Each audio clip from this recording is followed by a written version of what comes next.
Well, when it comes to my initial concerns in regards to the ACA Code of Ethics and the professional, legal, and ethical issues, two that come to my mind. One is in relation to my personal beliefs and values, as I'm sure is the case for many of us, and two is my protection against sexual harassment in regards to minors and in any client in that case. My reason for the first and some of my thoughts concerning my religious values. First thing that came to mind um, is that a lot of times while you're in practice or when you're in your professional settings, there's some things that your beliefs and your values come out, and they may not necessarily be directly or explicitly stated.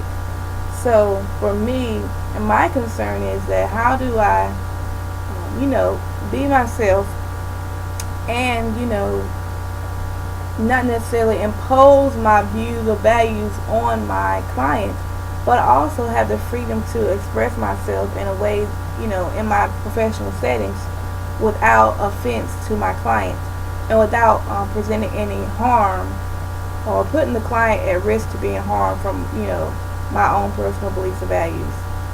One simple or minor thing, this might be, might seem minute to someone else, but for me, I'm thinking like in my office, I might have a picture or some sort, or some kind of plaque, or maybe a poem that indicates what my personal beliefs or values are.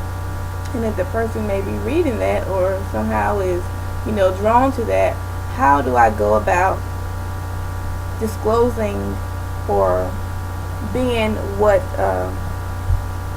Carl Rogers states as being non-directive? How do I do that in a way that's not imposing my views or making the client feel like I'm trying to ignore them or that they can't trust me?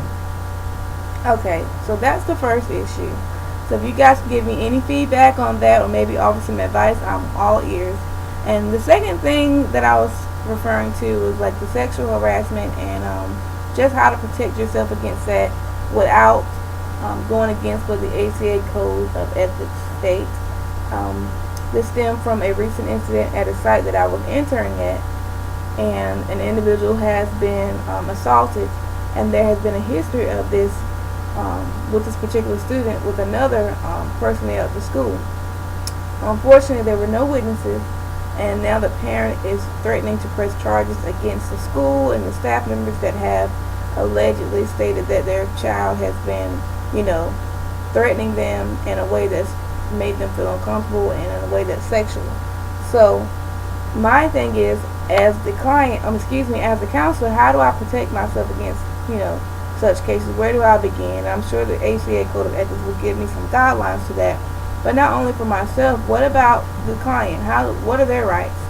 And when do my rights outweigh, I don't want to say outweigh, but in a sense, how do they outweigh or override, when the client is at risk? Because at that point, I believe I will be at risk. So that's just what my thoughts are, some of the things I'm concerned about. Both of these topics I'm planning to more thoroughly review and investigate and research to find out what I can do in instances like that.